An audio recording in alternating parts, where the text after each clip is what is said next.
এবারে mental presence কৃষি সংবাদ সুজলা সুফলা।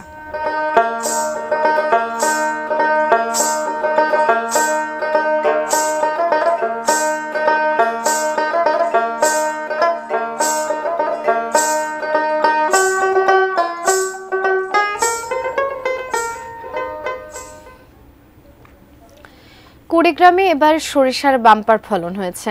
আগামীতেও এমন ফলন পেতে বীজ সংরক্ষণ করছেন এখানকার কৃষকরা। এতে অর্থনৈতিকভাবে লাভবান হবেন তারা। কুড়িগ্রাম থেকে মনোয়ার হোসেন লিটনের তথ্য, ছবি চিত্রে বিস্তারিত ডেস্ক রিপোর্টে।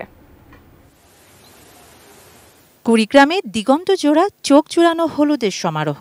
চলতি বছরে জেলায় সরিষার আবাদ ভালো হয়েছে। আগামীতে আরও ব্যাপক হারে সরিষা চাষের জন্য সরিষা বীজ সংরক্ষণ শুরু করেছেন প্রান্তিক চাষিরা। আমন ধান কাটার পর এবং বোরো ধান রোপণ করা এই সময়টি জমি অনাবাদি থাকত। তাই স্বল্পমেয়াদী ফসল হিসেবে সরিষা চাষ করে চাষিরা 2 ফসলি জমিকে 3 ফসলি জমিতে রূপান্তরিত করেছেন। জেলায় বাড়ি সরিষা 7, বাড়ি 9 এবং বাড়ি 14 জাতের সরিষা চাষ হয় বেশি।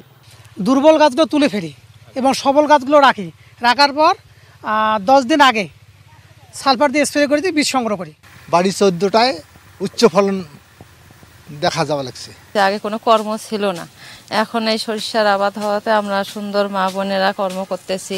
বীজটা ঝাড়াই মাড়াই করে রোদে শুকিয়ে ঠান্ডা করে তারপর বায়ুরোধী ড্রাম বা কন্টেইনারে এটা সংরক্ষণ করার জন্য আমরা পরামর্শ দিচ্ছি এবং পরবর্তীতে এই বীজটি কৃষক আমাদের ব্যবহার করতে পারবে।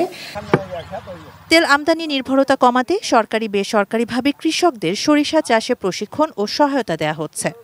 একদিকে হচ্ছে তেলের ঘাটতিটা পূরণ হচ্ছে দেশীয় তেল, আরেকদিকে হচ্ছে যে তারা এটা পরবর্তীতে আরও অনেক কৃষককে সরবরাহ করে ব্যাপকভাবে সম্প্রসারিত করবে। কুড়িগ্রাম জেলায় চলতি মৌসুমে 25,635 হেক্টর জমিতে সরিষা চাষ হয়েছে।